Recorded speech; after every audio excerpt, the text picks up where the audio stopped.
This is CGTN, China Global Television Network.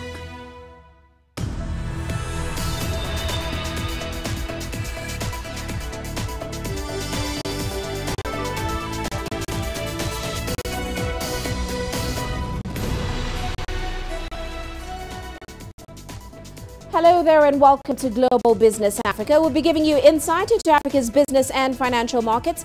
I'm Uche Okoronkwo, coming to you from Kenya's capital, Nairobi. Let's start with a look at the markets.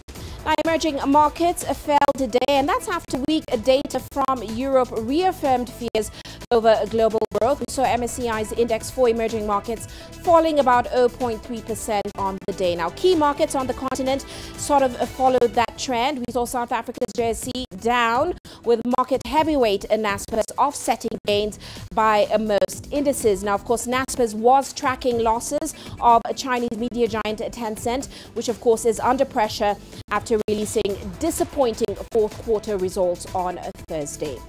Now, also coming up on the show today, many areas yet to be reached as Cyclone Idai's devastation continues to be felt. And we look at the process of rebuilding reputations in South Africa after a series of scandals in the financial sector. And more on the woman who has risen to be known as Senegal's Salt Queen. Well, a week after Cyclone Idai hit Mozambique and swept across its neighboring Zimbabwe and Malawi, its massive destruction continues to be felt in Southern Africa. Now, at least 259 people are confirmed dead in Mozambique and over 200 in neighboring Zimbabwe. Now, the death toll is expected to rise as hundreds remain unaccounted for. According to the UN, at least 600,000 people are in need of assistance. Aid agencies are scrambling to reach survivors as the full scale of the disaster continues to become clear. Okay, we are aware of hundreds of deaths that have been confirmed, but we understand from some of the governments that this could rise to at least 1,000. This is over 1 million people affected across 3 countries. We understand 16,000 households have been destroyed, and that in Zimbabwe alone, the number we have is 259 deaths. In terms of number of children affected, 840,300 people affected in Malawi. Half of them, we believe, are children.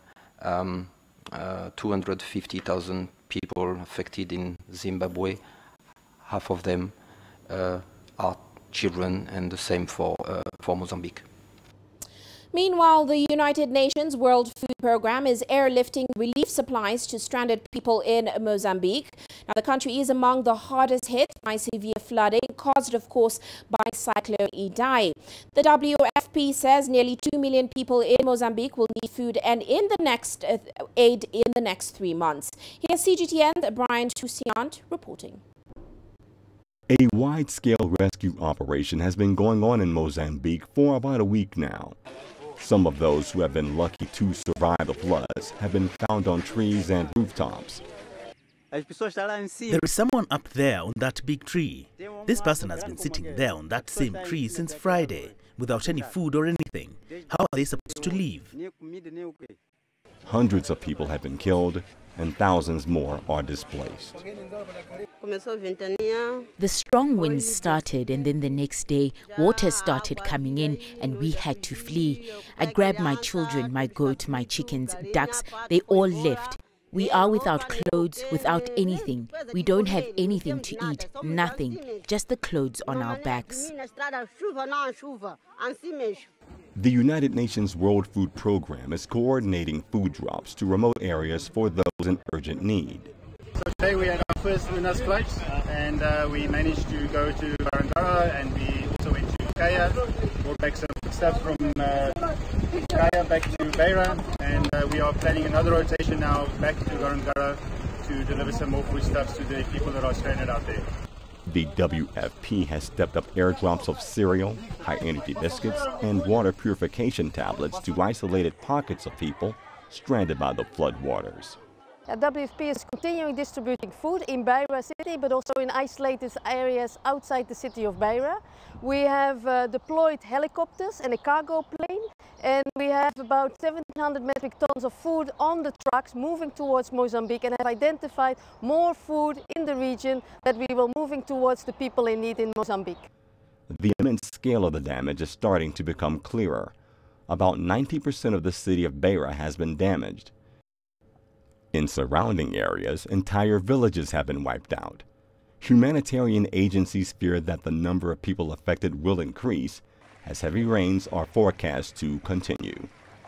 Brian Toussaint, CGTN.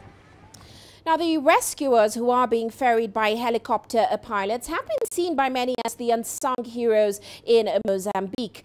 Of course, evacuations have been made possible as waters begin subsiding in certain parts around Beira. Here's Angelo Coppola reporting. The South African Defence Force were amongst the first responders to a call for help from the Mozambican president. They also responded to calls for assistance from Malawi. There's been a lot of air assets that have been pledged, and there have been serious operations that has been taking place initially. The two missions was to recover those people that are isolated on top of the house hills, on the house roofs, on top of the tree tops. As the pilots brought the helicopters as close as they could, people like Aubrey Senekal and Gerrit Lowe, both emergency care practitioners, would do their best to rescue people, not always successfully. People were sitting on the roof, and they were too much. We didn't have the resources to try and, get them out of that situation, and we can't lower into that area with a helicopter, because if we just touch down on that structure, it can collapse. So we had to pull back and hope that someone would come and help them, because there was locals rowing with canoes trying to get people to higher ground. There were also moments of sheer joy for a job well done, getting people out of harm's way. One of the peaks was the first time we were able to get the people here, and we were able to evacuate hundreds of people. Just to see them in their desperation and how they've been struggling, how they've come back, and we can actually say they're safe now. That to me was really a touching moment. With thousands of people still trapped or isolated, the work of a search and rescue operator or technician isn't over just yet. I'm Angelo Coppola for CGTN in Beira, Mozambique. Now, of course, looking at some of those images there, living through a cyclone is certainly an experience you'll never forget. And of course, when Cyclone Idai struck the Beira area, it did strike quite quickly and with such deadly force that it caught most of the residents there completely unprepared. Here is Angelo again with the experience of some of the residents on the ground. The cyclone blew through Beira and the surrounding areas, and high winds and lashing rain lasted for more than 9 hours. In the storm, everything was moving around. Even the house was vibrating. The storm was noisy, although the windows muffled the sound a little bit. But to be honest, I guess my coping mechanism was to sleep. So I slept through most of it. Yeah. First, I can't believe the cyclone is like these things I see in that weekend. Mine is very, very strong. Very, very strong. The sounds inside the house. If the wind comes inside the house, you see, these many things. It's very, very bad. Very. I can't believe why the God give the power for keep all these people, keep the windows, keep the doors, keep these things in that moment. Plenty things is around. After dealing with the initial battering, residents began emerging from their homes, if they were lucky enough not to have their homes ripped up from around them. I was just glad my family was okay, at least the immediate family that was there with me. And then we started slowly driving out to connect with people. And then we just, find each other at places. But for some, the immediate future is more concerning. These days is coming. Is more bad than that. That things is a few hours, 6-7 hours. It's like 10 days. But now I tell you straight, these days is coming is very difficult. I wait for the epidemic, some epidemic. People is going to die. People is going to no water, no clean water to drink, no food. Some people. I think these days is coming is more bad than other days. While the devastation is obvious, it's now time to rebuild, and that's going to take a huge amount of money. I'm Angelo Coppola for CGTN in Beira, Mozambique.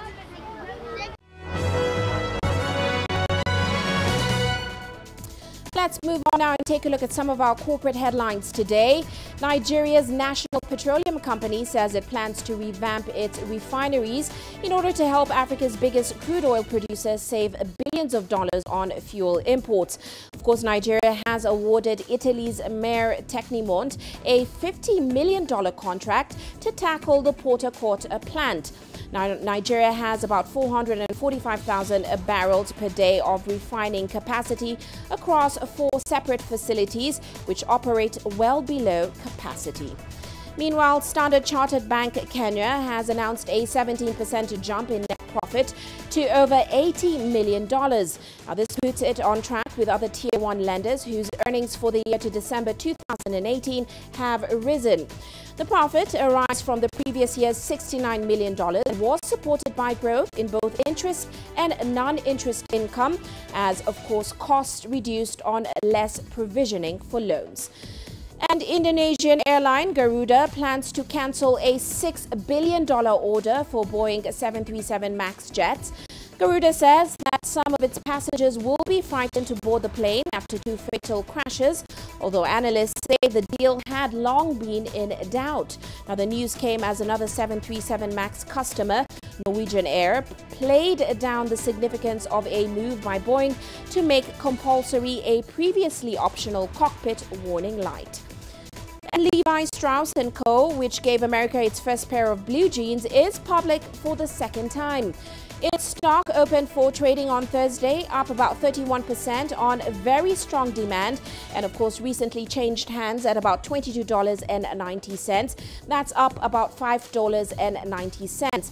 The offering priced at $17, that's above an originally expected range of $14 to $16. The 166-year-old company previously went public in 1971, but went private again in 1985. And that's a look at our corporate headlines today.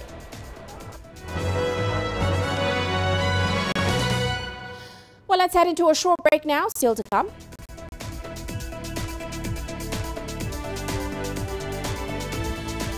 We look at the process of rebuilding South Africa's reputation after a series of scandals in the financial sector.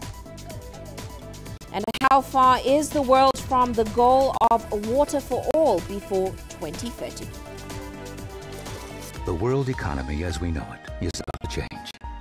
Global business reports highlight emerging markets, developing countries, and dynamic sectors worldwide. We feature top analysts and newsmakers to provide perspectives on every facet of business. From an on-the-ground perspective, we provide you with balanced and objective assessments. Fast, sharp, and insightful. Global Business, only on CGTN. Africa is the nexus of enterprise, and Global Business will tell you why it matters. From the mega investment projects to multi-billion-dollar mergers and acquisitions. Africa today collects, just in terms of revenues from taxes alone, $545 billion a year. If you take 10% of that and you devote it to the energy sector, problem solved. All this on Global Business, weekdays at this time on CGTN.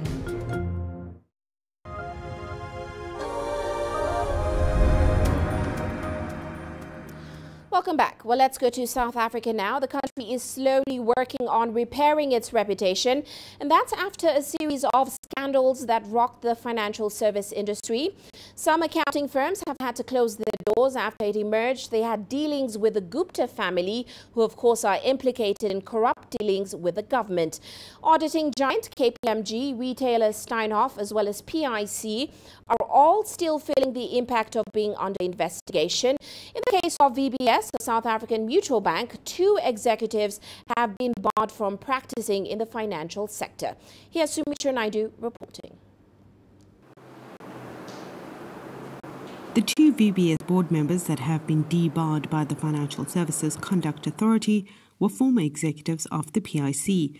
The Public Investment Corporation, Africa's largest asset manager, is embroiled in its own case of corruption and mismanagement. It is a step in the right direction to bring those who have done wrongdoings for them to account. Yes, we have heard and we have been listening to the evidence, especially when it comes to the board of directors. It is good, it is a step in the right direction. The moral compass, the ethics, the code and conduct of those in the accounting sector, there's been a lot of misdemeanors happening.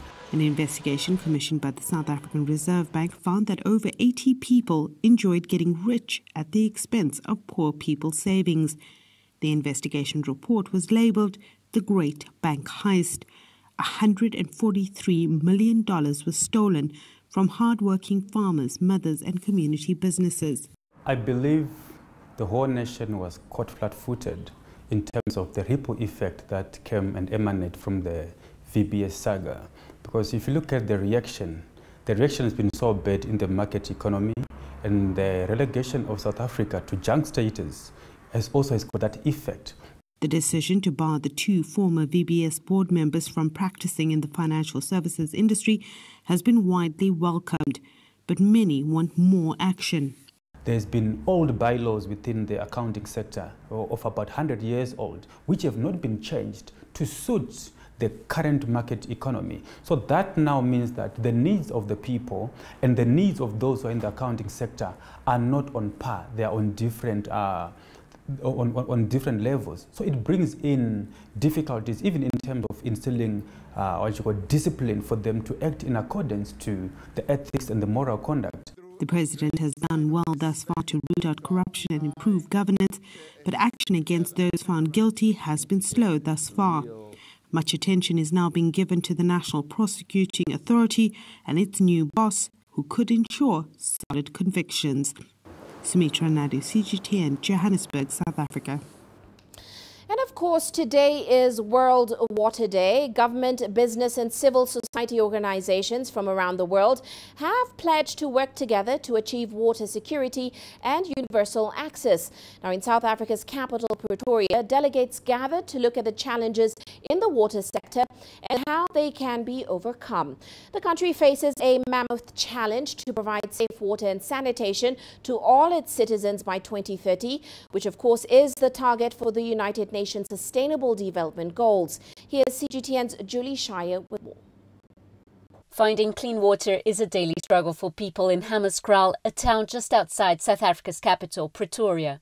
They've been fighting for over 8 years to have drinkable water. The problem is that the Rooiwal wastewater treatment plant, which doesn't function to its fullest.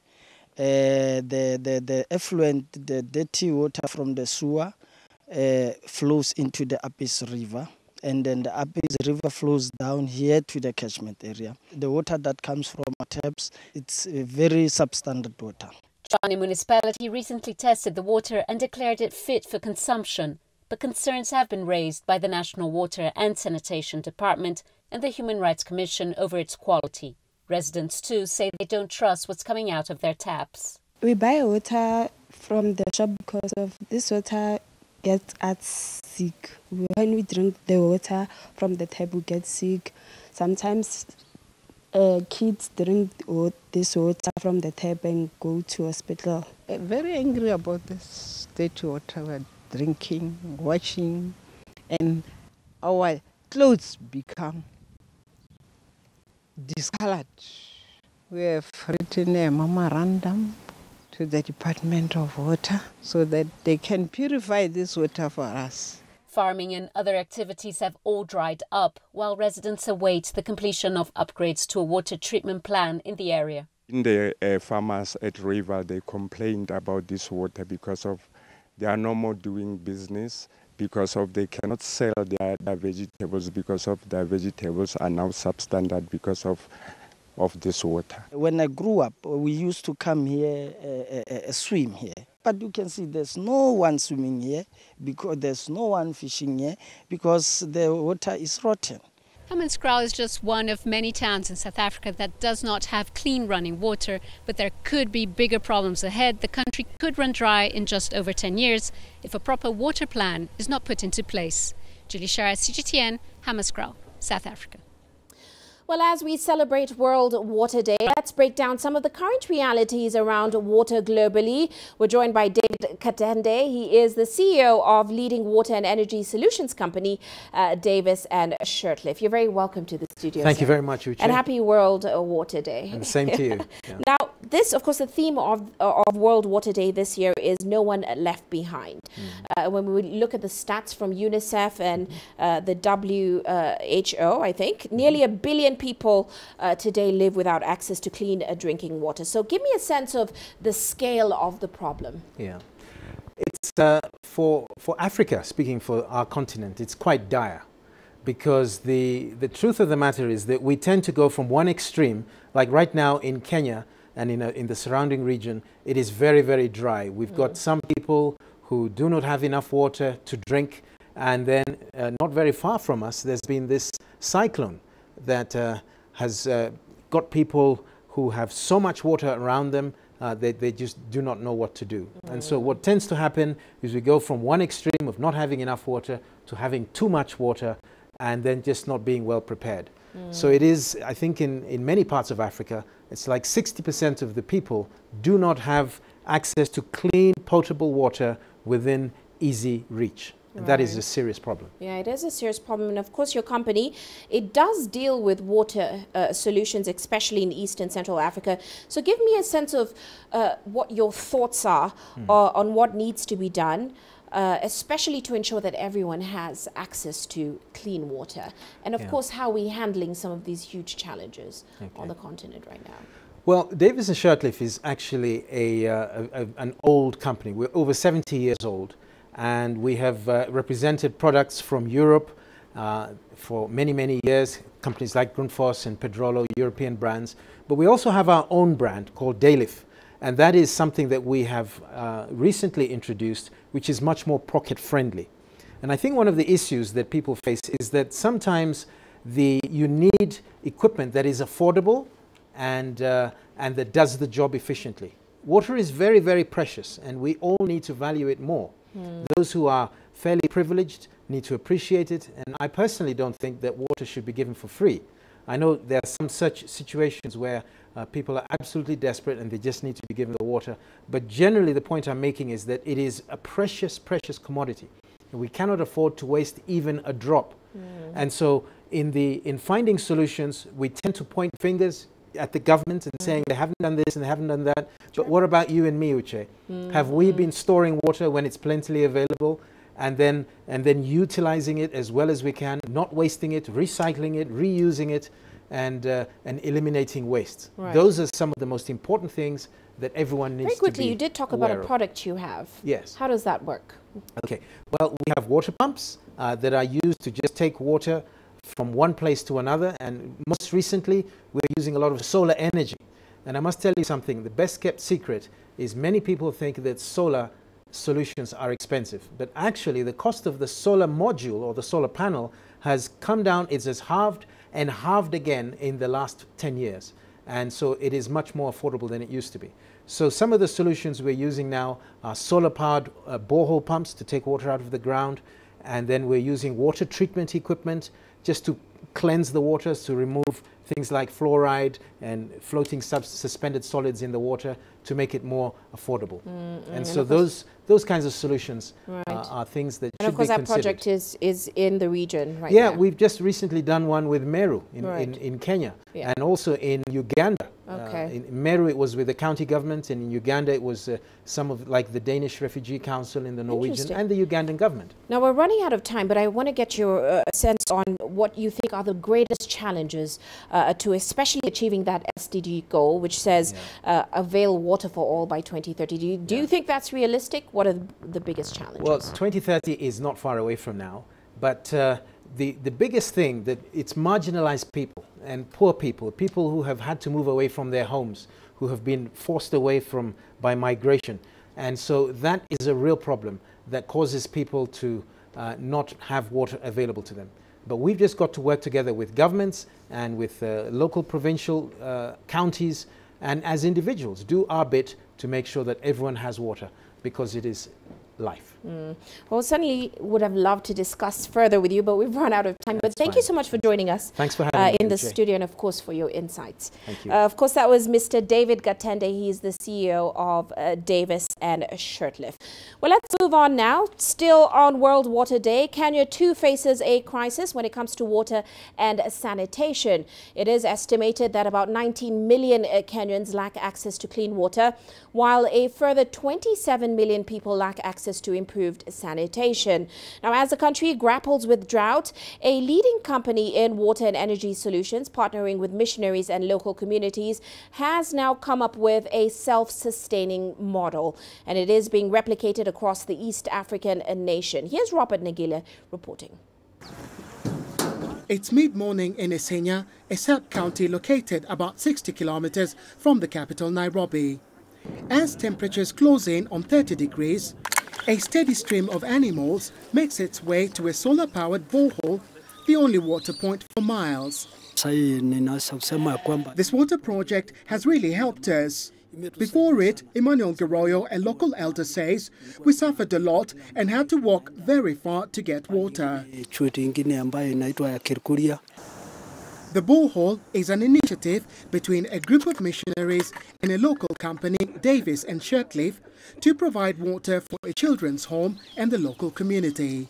We all decided to do a 220-meter borehole here at Joy Divine Isinya, and eventually we were able to put up now a proper facility that not only supports our program, because we also want to be a self-sustaining program. We want to do agriculture, poultry, just ways and means that we can generate enough food for our program and also to support the community. Set up in late 2018 at a cost of $35,000, it provides about 5,000 liters of water an hour and serves about 1,000 animals daily, powered by solar panels and fully automated.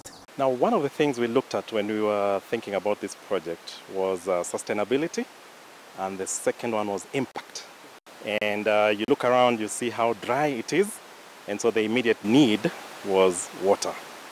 For anything to happen here, they had to have water, and it needed to be something sustainable as well. The Maasai community who live in the area depend on pastoralism for their livelihood. Before the water project, some herders walked more than 20 kilometers in search of water. The impact of this water project on the local community cannot be understated. There's an ongoing drought in Kenya at the moment, affecting 13 counties, including this one.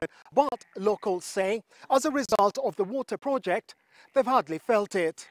Since the water came, the issue of drought in the area is in the past. Our animals have enough water, and so do our homes. About 60,000 people depend on this water project. In 2018 alone, Davis and Shirtliff set up 65 water-related projects across Kenya, providing access to clean water for about 60,000 people. And as Kenya grapples with drought, more and more regions are looking to small sustainable water projects such as this to solve the water crisis. Robert Nagila, CGTN, Isinya, Kenya. Of course, you're watching Global Business Africa. Let's head into a quick break now. Still coming up.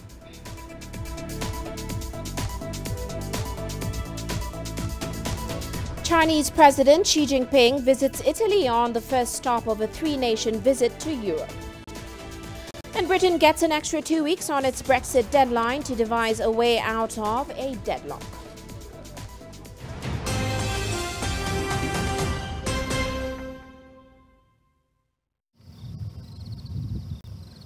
This is Luola, the mountain of our clan, sacred mountain, but it's completely destroyed. But the sacred part behind there is still dense forest because people are scared to go there. In Venda, South Africa, traditional belief systems have always protected nature. Spirituality and ecology are intertwined. The sacred sites are housed in indigenous forests, but these have been devastated by alien tree plantations and tourism. Now they face the threat of mining. One woman has made it her lifetime's goal to save these sacred sites and all they represent.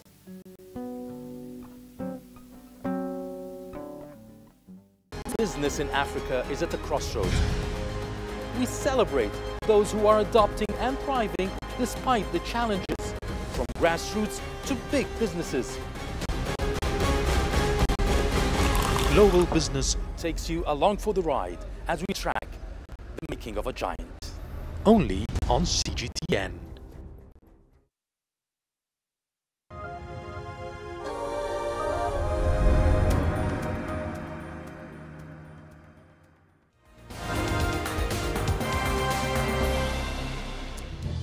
Past the hour, let's recap today's headlines. In Ghana, at least 50 people have died in a road accident, and that's after 2 passenger buses collided head-on. Dozens more were rushed to various hospitals.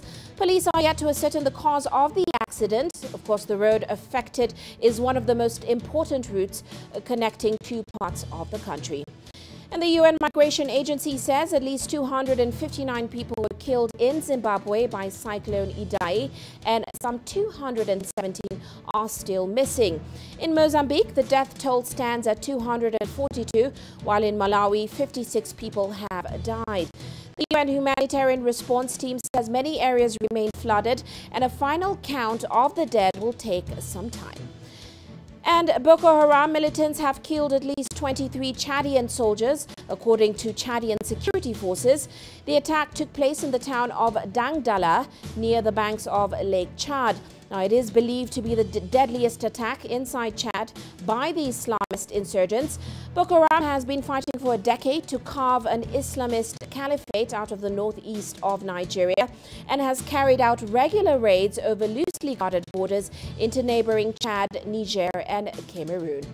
And today is World Water Day. A new report by the United Nations Children's Fund says children under the age of 15 in countries affected by conflict are almost 3 times more likely to die from diseases caused by lack of safe water than, of course, by direct violence. Now, the report looks at mortality rates in 16 countries going through prolonged conflicts.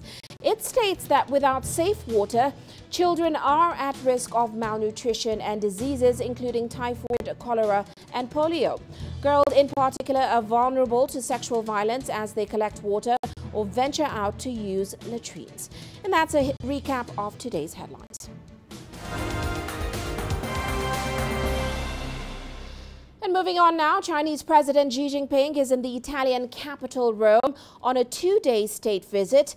It is the first visit by a Chinese president to the European nation in the last 10 years. Leaders of both countries are expected to sign an agreement that will make Italy the largest economy so far to back Beijing's massive infrastructure project. Here's CGTN's Wang Yuan reporting.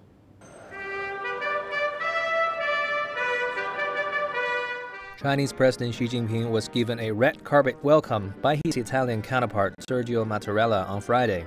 Later, the 2 presidents held a press conference, saying they plan to deepen trade and investment ties, boosting infrastructure and maritime links. 我们一致认为，双方应该加强发展战略对接。 We both agree the 2 sides should enhance our joint development strategies and further explore the potential for cooperation in infrastructure, port logistics, and shipment services. We should build a series of high-quality cooperation projects under the Belt and Road Initiative. 优质务实合作项。 The ancient Silk Road was an instrument of knowledge among peoples and a tool to share reciprocal discoveries. The new Silk Road must also be a two-way street to share not only goods, but also skills, ideas, knowledge, forward-looking solutions to common problems, and projects for the future. Next year, the two countries will celebrate 50 years of diplomatic relations, and they hope to explore more cultural links. 明年两国建交50周年为契机。 2020 will mark the 50th anniversary of diplomatic relations between China and Italy.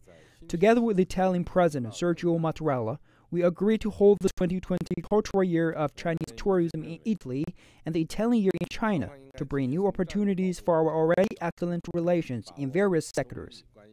发展的大方向。 After meeting with the press, President Xi went to pay his respects at a memorial for Italy's war dead, laying a wreath at the tomb of the unknown soldier. Wang Yuan, CGTN. Now, before President Xi's arrival, the Italian Prime Minister spoke with the Chinese media about his country's intention to join the Belt and Road Initiative. We have decided to join the Belt and Road Initiative as a government because Italy, due to its geographical location, is the natural terminal of the BRI. I confess that we trust and we can also improve our exports to be able to enjoy better access conditions for our companies and also the overcoming of the tariffs and non-tariff barriers. Well, let's get the latest on Brexit. British Prime Minister Theresa May has been granted an extra 2 weeks to come up with a Brexit solution, and that's after talking with EU leaders. Now, if May can get her withdrawal deal through Parliament next week, the March 29th exit date will be pushed back to 22nd May to give time to pass the necessary legislation. CGTN's Richard Bestick tells us more from London.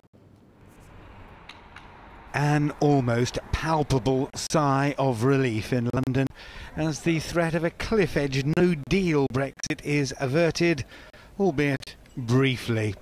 The future of Brexit, though, remains a mystery, according to some experts, despite the EU's deadline extension. It'll just take the pressure off for a short period and begs the question, of course, of whether Parliament will now vote through Theresa May's deal, and if not, can Parliament somehow get control of the process and require her in some way and her government to do something different. And different is the point.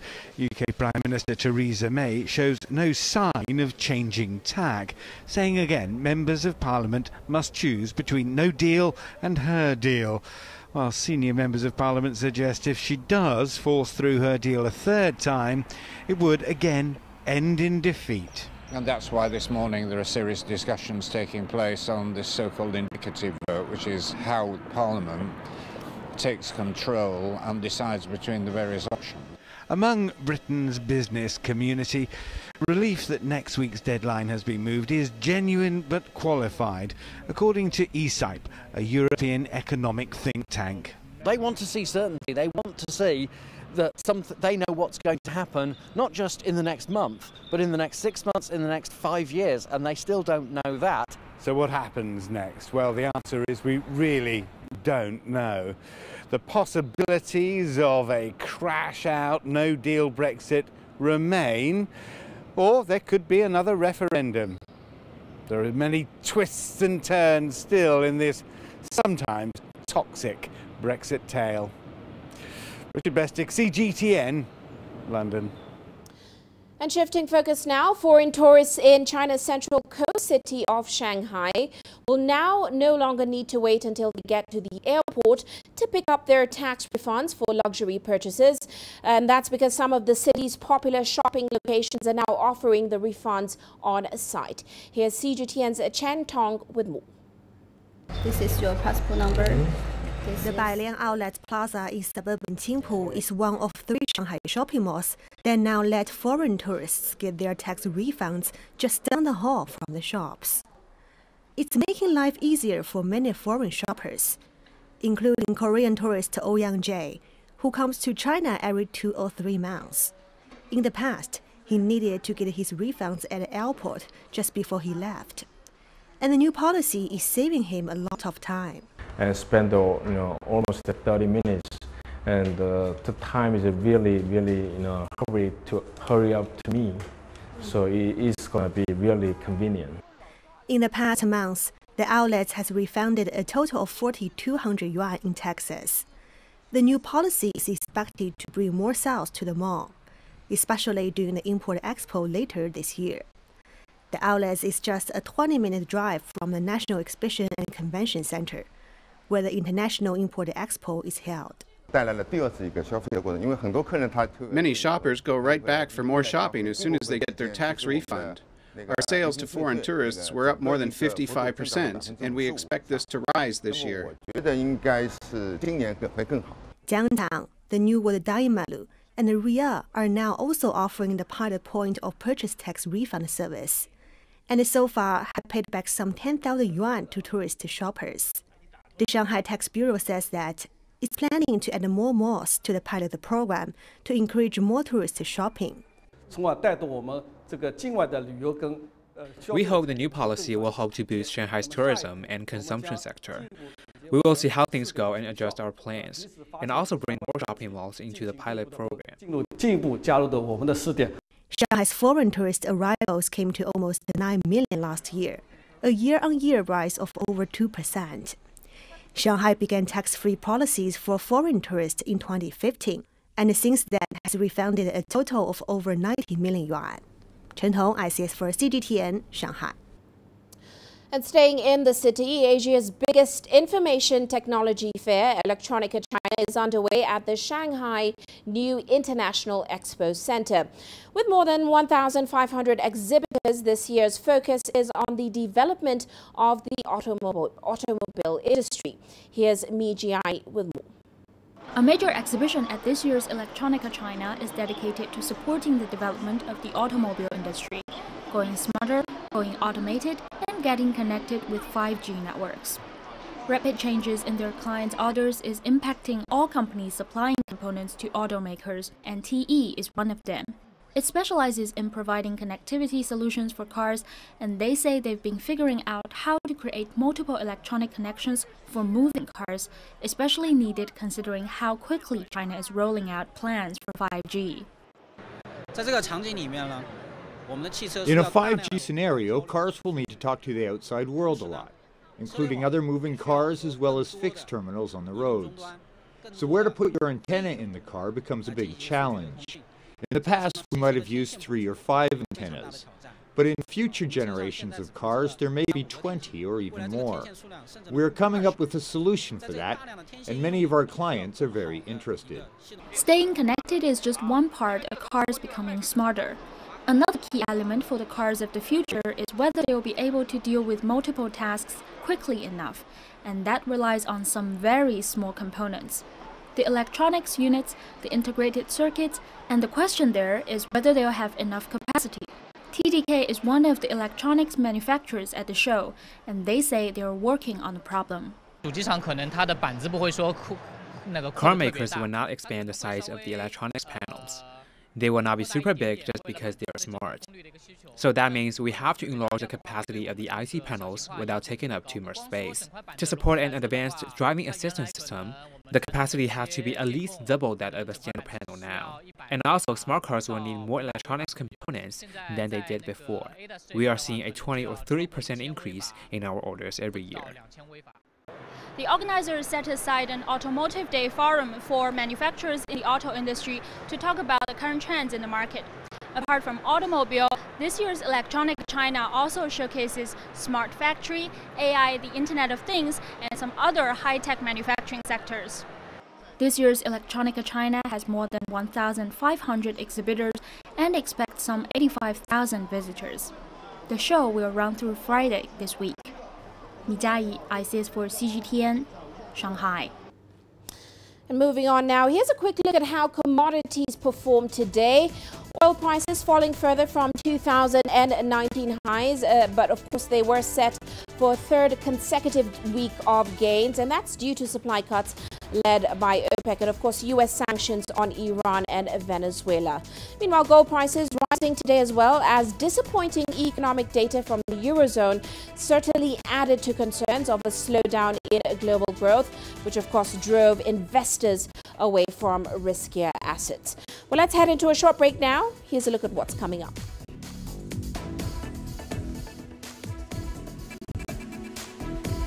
We bring you more on the woman who has risen to be known as Senegal's Salt Queen. Don't find the stories of North Africa by sitting on the sidelines.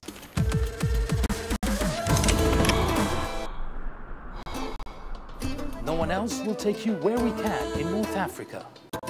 And no one else will show you what it's all about. CGTN, see the difference.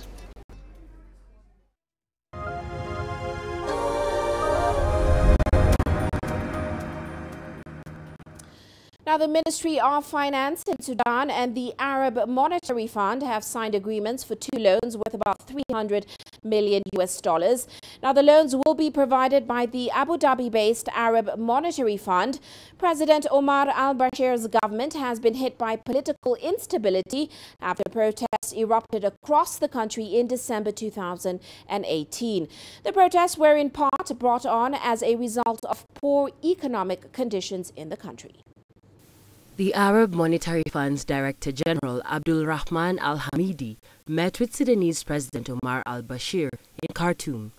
President al-Bashir presented his vision for his country's economy at the meeting and managed to secure 2 loans.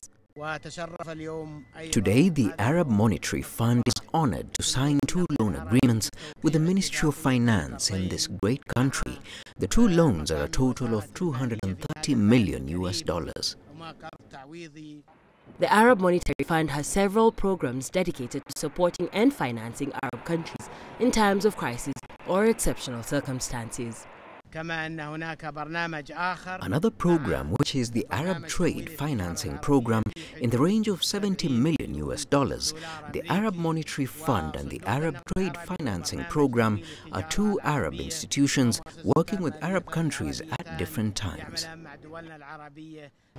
The AMF, which was set up in 1976, has so far provided Sudan with 12 loans totaling to $553 million between 1979 and 2018. In addition, Sudan's trade sector was financed to the tune of $100 million. The latter figure went to the Bank of Sudan and several other ministries. Alexandria Majala for CGTN. Meanwhile, the Kenya-Tunisia Business Forum just concluded in Kenya's capital, Nairobi. The forum, a first of its kind, was organized by the Tunisian Embassy in Kenya and the Tunisian Export Promotion Center. Now, it sought to bring together the government and private sectors from both nations to establish trade and investment deals, as well as bilateral ties. Here's CGTN's Terry Wangari reporting. We are open for business. At least that was the message during this year's Kenya-Tunisia Business Forum. The forum hosted Tunisian companies in the Kenyan capital Nairobi to engage with both the public and private sectors of both nations. The firms want to establish long-term trade and investment ties. To develop relations with your beautiful country, we have sent a delegation of more than 40 Tunisian companies to come to Nairobi to learn more about your country, its people, and the potential of cooperation and partnerships. This is a clear indication of how we consider your country as a key partner in Africa.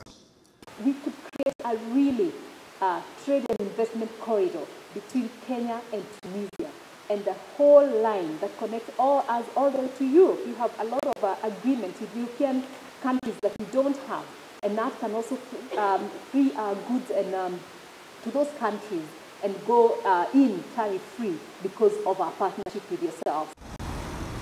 Being a North African country, Tunisia, which was recently included as a member of the East and Southern African Trade Bloc COMESA, is seeking to expand business within the bloc. According to the country's Minister of Commerce, Kenya serves as a gateway due to its accessible ports and ease of doing business. Kenya, which mainly exports raw materials to the North African country, intends on increasing the exports. Kenya is also seeking to produce value-added products. We also want the rest of the Tunisian business community to join us in our quest to increase our manufacturing. We believe that manufacturing, and I'm sure you do the same, manufacturing provides an opportunity for sustainable job creation and proper transformation of the economy. We are an agricultural economy, we are service-oriented, but we're looking for deep sustainable job creation and poverty eradication. The two nations signed agreements in ICT, textiles, manufacturing, energy, agriculture, among others. The deals were welcomed by business firms from both sides. I have a feeling the relationship between the two countries can work much better, especially when it comes to materials, and these are raw materials anyway. The raw materials from Tunisia, we are meant to understand we're going to get them in a better price, and that is the best part of it. You know, business is all about competition. The cheaper you give me the price, the raw materials, the better I get into the market. The cheaper also become in my distribution. Our roots is in Africa, but it's not like just going and export. No. We want to install. We want to establish partnership, and we will make manufacturing, because now it's time for Africa to make manufacturing. I stop just sending the raw material. So we begin by Algeria, we begin by Senegal, but for East Africa, we choose Kenya. Kenya and Tunisia have agreed to establish a trade relationship based on what they call a win-win cooperation. The establishment of bilateral ties between the two nations is one step closer to establishing an intercontinental free trade area in Africa. Terry Wangari, CGTN, Nairobi, Kenya. Now, still on Tunisia, the country's Minister of Development, Investment and International Cooperation has described his visit to China last month as very successful. Now, the meeting paved way for more cooperation with China-based banks and enterprises. Tunisia, of course, has officially invited China to participate in its investment forum that will be organized by the Foreign Investment Promotion Agency in Tunis on June 2019. Here's Adnan Shaushi in Tunis reporting. Tunisia has presented an official request for membership in the Beijing-headquartered Asian Infrastructure Investment Bank, AIIB. I have personally presented the request to the president of AIIB, Mr. Jean Lecun. The Asian Infrastructure Investment Bank is a multilateral development bank which invests in sustainable infrastructure and other productive sectors in Asia and beyond. Working with the China-based bank is important to Tunisia. During his recent visit to China, the Tunisian minister discussed with Chinese Transport Minister several issues related to the development of bilateral cooperation. We are both interested in increasing Chinese investments in Tunisia and opportunities for expanding bilateral cooperation, particularly projects carried out under the public-private partnerships. Tunisian industrialists assert that they have benefited from developing trade ties with Chinese enterprises. Investors say their aim is to become a platform for the export of Chinese products to sub-Saharan Africa. We are developing several projects with Chinese partners who guarantee good quality at competitive prices. Chinese engineers, marketing specialists and technicians offer an excellent service and technical assistance. Now, we plan to expand the business to sub-Saharan Africa in collaboration with a China-based company. The Tunisian Minister of Investment and Development met with the president of the China-Africa Development Fund. The two officials discussed cooperation opportunities between China, Tunisia and Africa. During its visit to Beijing, the Tunisian ministerial delegation discussed with the chairperson of the China Council for the Promotion of International Trade the issue of encouraging Chinese companies to participate in the Sino-Arab Business Conference scheduled for April 2019. Adnan Shaushi, CGTN, Tunis. Well, let's move on now. About 19 years ago, Marie Diouf entered the male-dominated field of salt production in her native Senegal. Now, today she employs lots of young people and is known as the Salt Queen for her efforts to create employment while improving the health of local people with her iodized salt. Wilkista Nyabwa has her story. The sea of salt glitters when it catches the sun. The dry spell means the water will evaporate faster, and the owner of this salt pond can reap the returns quickly. This area belongs to 35-year-old Marie Diouf. People here call her the Salt Queen. In 2000, she became the first woman to invest in the salt flats in Fatick, a town in the southwestern part of Senegal. Before then, only men owned the little squares, while the women worked for them. Marie landed here by chance. When I got married and came to this place, I realized that only men were working in the salt flats. So I decided to start and went to the local administration to get a permit. That's how I started. With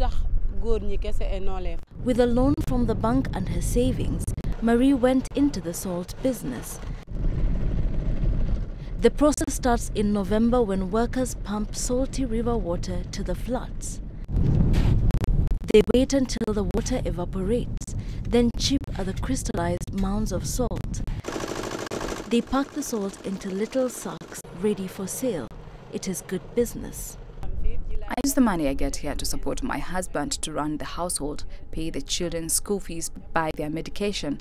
I save some in the bank and help my family and siblings too. Together with her husband, Marie has employed at least 10 youth. And that's not the only way they are impacting their village. Senegal is West Africa's largest salt producer, but it also has a large population suffering from iron deficiency. In the packaging machine, a little tap is dripping iodine into the salt, iodizing it. It makes a difference in the health of the locals who consume it, and the couple isn't done dreaming yet. We want to expand this enterprise so we can employ more people and have the means to buy trucks to help us transport the salt like other big enterprises. And with his support, the Salt Queen continues to work towards the dream of a thriving enterprise built on the sea of sand. Wilkisa Nyabwa, CGTN, in Fatick, Senegal. Well, before we go, here's a quick look at how Africa's currencies performed today. South Africa's rand sharply weaker against the dollar, of course, tracking a weaker euro, which of course is under pressure from a downbeat assessment of the health of the Eurozone economy. Meanwhile, Kenya's shilling holding steady against the dollar. That's amid inflows from remittances and offshore investors buying government debt, as well as thin dollar demand from the energy sector. Well, that's it for this edition of Global Business Africa. Remember, you can send your feedback to the contacts on your screen. You can also follow us on our various digital media platforms. From me, Uche Okoronkwo, and of course the rest of the team, thanks for watching.